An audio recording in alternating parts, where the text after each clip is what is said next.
బులెటిన్లో మరో breaking news. రైతు రుణమాఫీపై రేవంత్ రెడ్డి సర్కార్ ఫోకస్ చేసింది.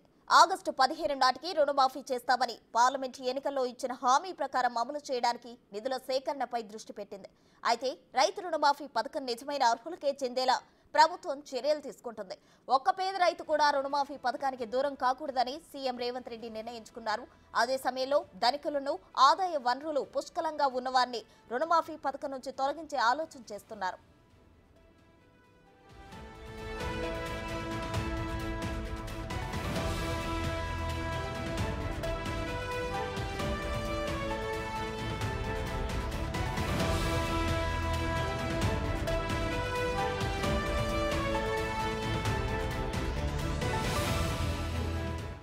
కేంద్ర రాష్ట్ర ప్రభుత్వ ఉద్యోగులతో పాటు ఆదాయ పన్ను చెల్లిస్తున్న వారికి కూడా ఈ పథకం వర్తింపకుండా చేస్తారని ప్రచారం జరుగుతోంది.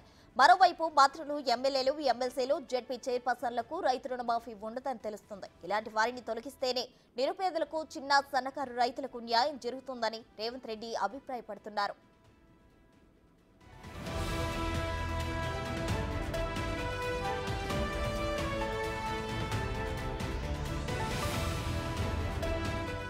అయితే ఇక్కడ మరో విషయంపై కూడా ప్రభుత్వం దృష్టి సారించాల్సిన అవసరం ఉంది. రైతులు రుణాలు తీసుకున్న జిల్లాలో మొదటి స్థానంలో మేడ్చల్, రెండో స్థానంలో రంగారెడ్డి జిల్లాలు ఉన్నాయి.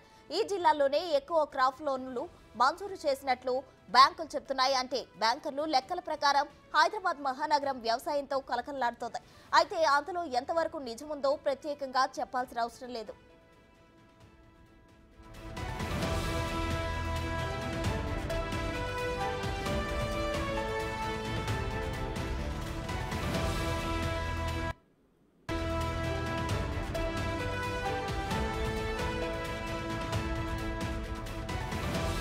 మేడ్చల్ జిల్లాలో గత ఖరీఫ్లో 18,199 ఎకరాల్లో మాత్రమే పంటలు సాగవుతాయి. దీనికోసం 242 కోట్ల పంట రుణాలు ఇవ్వాలని బ్యాంకులు లక్ష్యంగా పెట్టుకున్నారు.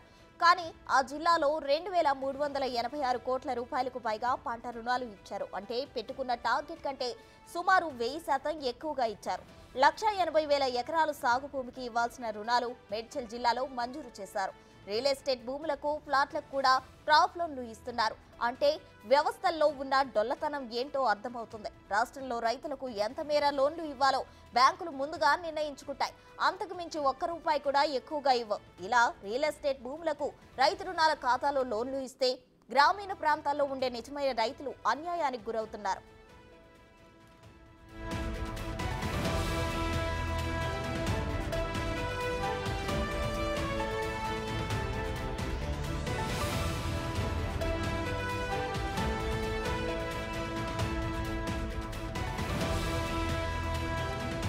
రేవంత్ రెడ్డి సర్కార్ ఇప్పుడు రైతు రుణమాఫీకి రంగం సిద్ధం చేస్తుంది. ఇలా క్రాప్ లోన్ల పేరుతో బ్యాంకుల దగ్గర రుణాలు తీసుకుంటున్న రియల్ ఎస్టేట్ వ్యాపారులను రుణమాఫీ నుంచి పక్కకు తప్పించాల్సిన అవసరం ఉంది.